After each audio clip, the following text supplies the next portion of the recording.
The movie Pretty Baby makes me so upset because Brooke Shields was only 11 years old when she filmed this. So here's another disturbing movie recap, and as always, spoilers ahead. So the movie opens up and we're in the red light district in New Orleans in 1917, and we meet 11-year-old Violet that lives with her mother Hattie at her place of work. You see, Hattie works at a brothel and she entertains men, and at the brothel she's raising her two kids, Violet and her newborn son. Now Violet has been exposed to a lot already at a very young age. Living at this brothel, she's been watching everything, listening, absorbing everything that's been going on. It's a shame because Violet is smart, she's energetic, but you can tell she's getting frustrated and restless. But unfortunately, early on, we can see that Violet is very comfortable with this lifestyle. It's almost as if Violet is waiting for her turn to be in these women's positions. Now, one day, this man arrives at the brothel, and his name is Ernest Belloc, and he's a photographer. Now, Ernest has been working on capturing photos of workers in the red light district, and he quickly becomes fascinated with Hattie and Violet. Girls of the house think it's fun that Ernest is there taking photos of them. Violet thinks it's fun too. However, once again, Violet is just copying what the other women are doing, and it's very uncomfortable. Violet is about to turn 12, and the madam of the brothel believes it is time to auction off Violet. In their eyes, Violet is practically a woman, and it's time for her to start making some money. So they dress her up, put her in a room full of gross old men, and they auction her off to the highest bidder. The auction scene is horrible, and Ernest sees this and he tries to stop it because it's terrible, but he gets outbidded. After the bidding, Violet goes off with the man that bought her, and we can hear behind closed doors that he is rough.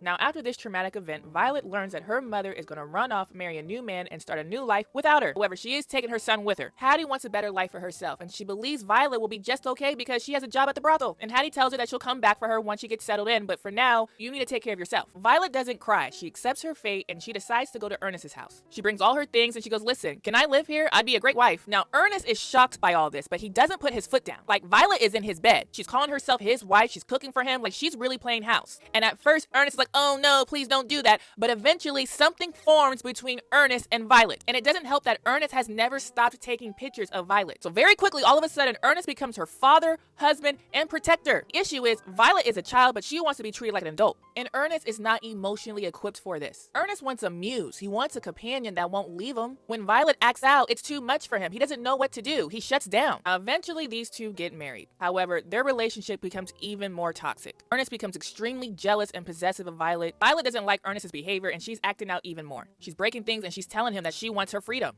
And eventually, Violet leaves and goes back to the brothel. But hold up, the madam tells her that things are changing and the house is shutting down. The movie ends with Hattie coming back to take Violet back to St. Louis. Now, when Hattie learns that Violet married this grown man, she's upset, but she's even more mad at herself because she knows she played a role in this. Hattie knows that she got to take Violet away from this man, but Ernest doesn't want Violet to leave him. And Violet doesn't want to leave Ernest because she believes this is really love. She's conflicted. She doesn't want to leave her husband, but deep down, she really does miss her mom. She's hesitant, and Ernest can see that. So eventually, he decides that it's best to let Violet go with her mother. So without putting up a fight, Ernest lets her go.